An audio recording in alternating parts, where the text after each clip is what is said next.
population health and wellness reporting cannot succeed unless it reflects a population's view of themselves through their own self-defined understanding of well-being.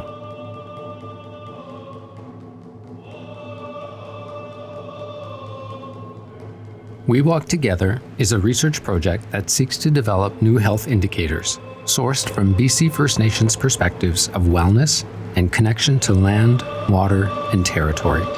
First Nations Health Authority researchers use land-based activities and sharing circles to collect data related to 3 research questions.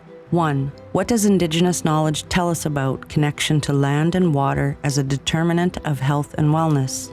2. What methods have First Nations communities traditionally used to measure and monitor land, water, and health? 3. How do we gather, privilege, and feature the knowledge and perspectives of First Nations knowledge keepers and community members to inform population health at a provincial scale? Gatherings were held in 3 of BC's 5 health regions: Fraser Salish, Vancouver Coastal, and Northern. Vancouver Coastal Region is comprised of 14 communities and 3 subregions: Central Coast, South Coast, and Southern Slatlium. 14 nations sent 2 representatives for a total of 28 participants who shared their experience and knowledge at the Vancouver Coastal Gathering. 3 overarching themes were identified: ancestral knowledge, land and water wellness, and accountability.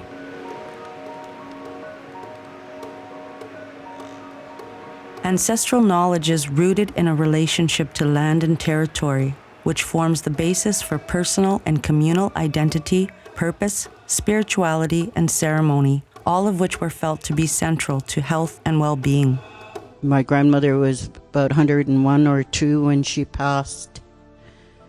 And I remember lying in bed with her and she'd be telling stories in our language.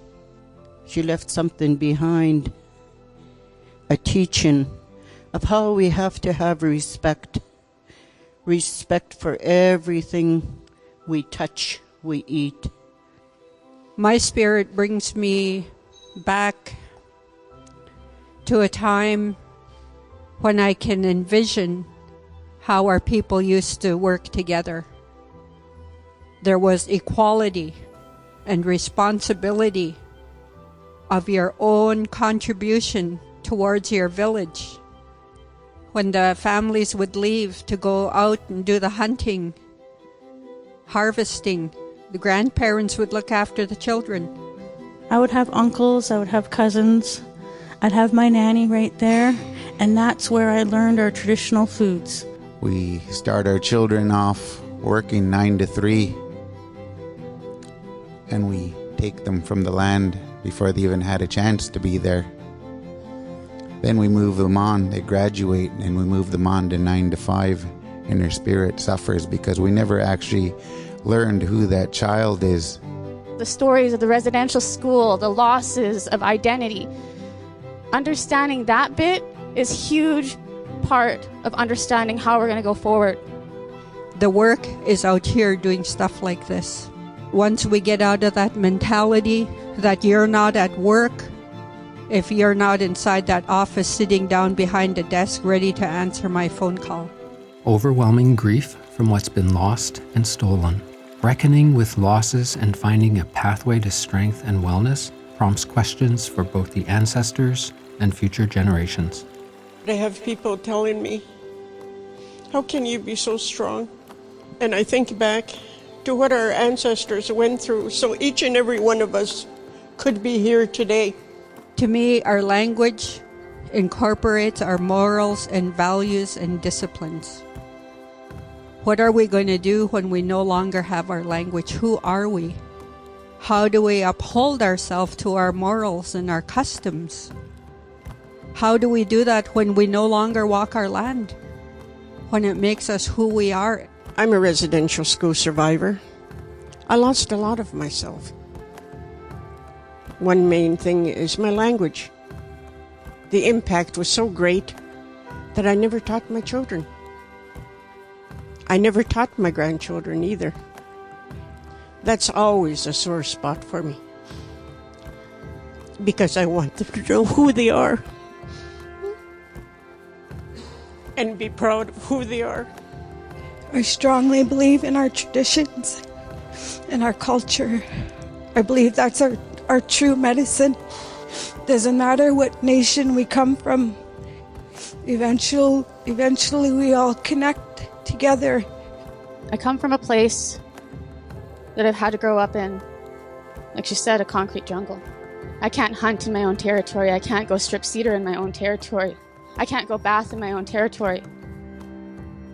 If I want to do these things, if I want to heal myself and I want to feed myself and my family, I have to go elsewhere and go to other people's territory and ask them permission to go in their territory and use their territory so that I may bring things back to my family. With the land, we have to sneak around in our mountains at home to do our baths, and we have to sneak around. We have to ask the forestry for permission. I really worry about all of the loss of our land, our territory. And that to me is the heart of health and wellness, is our connection to the land, our connection to the water, our connection to each other. My dad was 59 years old when he had me. He was 62 years old when he had my youngest sister. I had 3 sisters go within a month due to cancer. I was really good at telling people what to do and really good at telling people how to take care of themselves, but I wasn't taking care of myself. I had to break, away from thinking or acting or reacting. I want to be a big part of managing our wellness, not our sickness. I was telling my friend here, my sister, when she's ready to give herself the opportunity, it's going to come to her. I think I realized the strength and the connection to our culture. There was a canoe gathering in Bella Bella, the Gotwas, and for the first time in my kids' lives, I stepped on a dance floor with them. And the power and the strength of that connection was a movement within myself and an awakening. We're so connected to the Mother Earth, going out onto the land hunting, gathering, harvesting, utilizing all of that to go in and take care of our good health. We catch our first fish, we hunt our first deer, all gets given away. Wow. We're passing knowledge on. I started working on developing a art history curriculum for K-12, teaching our culture through art. And our children are so tech savvy. I would start the PowerPoint with little emojis like a colon bracket and LOL. And I taught them how to create stories through symbols, and then that moved into crests and what our crests mean and what they represent, and then telling stories through totems and teaching them the language of art. If we follow the simple things our old people said, then our spirit's going to feel at home here. And that can be a medicine for your family and for your people. And I believe that we do need to incorporate our traditional ways into everything that we have in our community. What you're passionate about is what creates your spirit. No one will ever love and care for the things the way that we do ourselves. The teachings from our akla, our elders. Keep it going. We need to pass that on. But we want to pass it on in a good way. That's why I said, I don't want to talk to you about my hurts and the things that have happened to me. What I want to talk about is the good things that our people did. Taking them out to the land. Land and water wellness. The wellness of the land and water is our wellness. My healing came a lot with our tradition, our cedar, and our water, our kaya. It wasn't for our medicines that our ancestors left behind, I would not be here. Standing by that river, going in the water, being in places that my ancestors have gone, has given me the strength to carry on, to continue going forward. The laws of the land, the stewardship of the land. The Delgamuukw case says that oral history is represented through title and rights.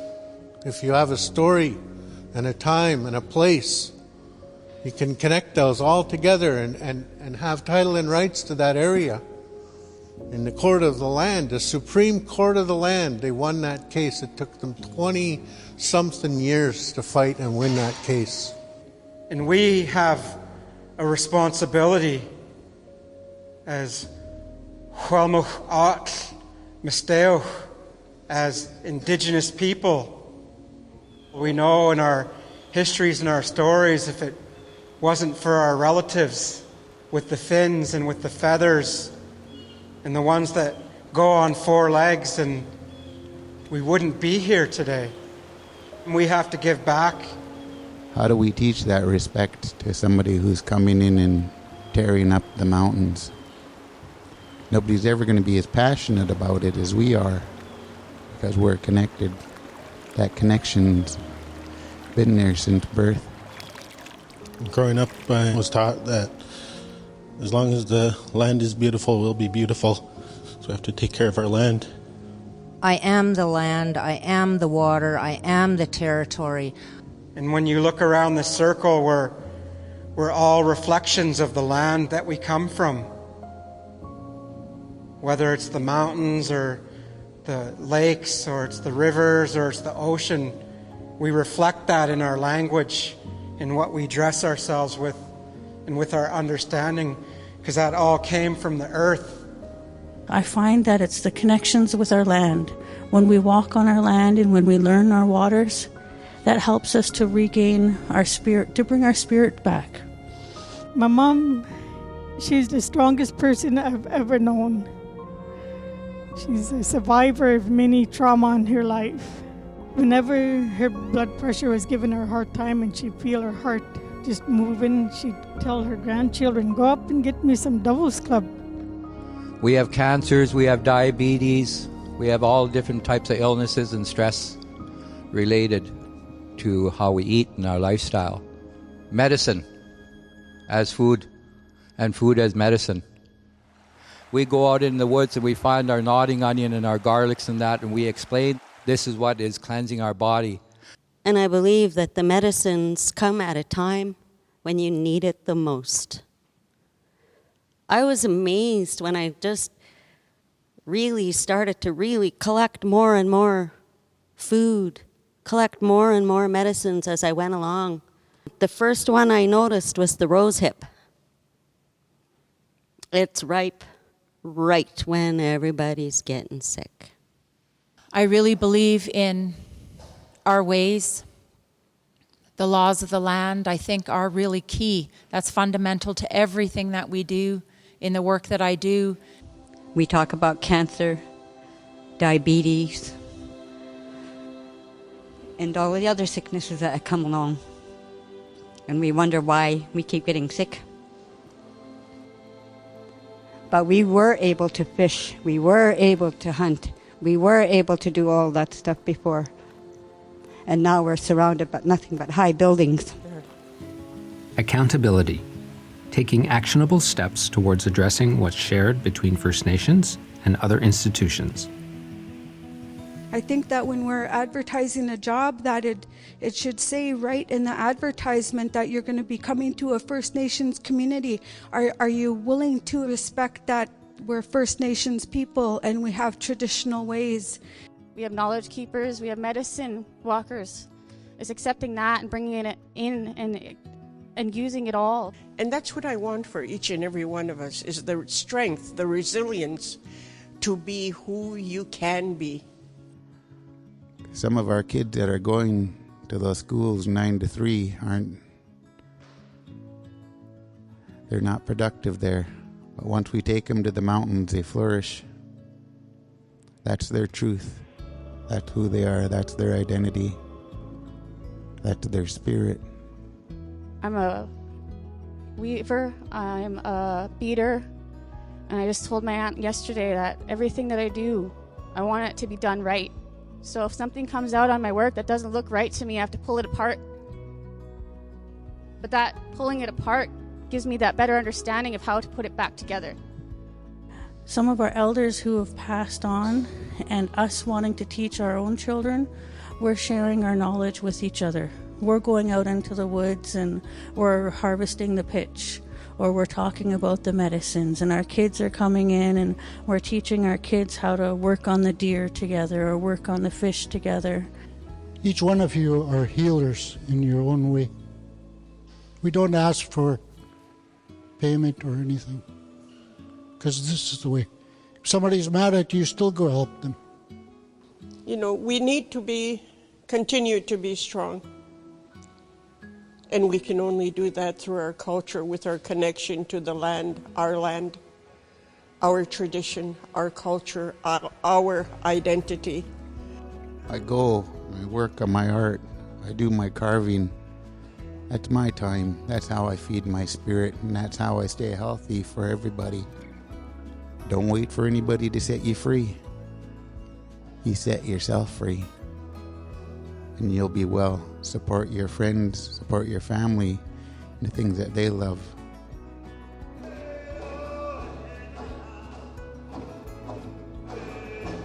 Let's discuss our next steps towards creating a new measure of First Nations health.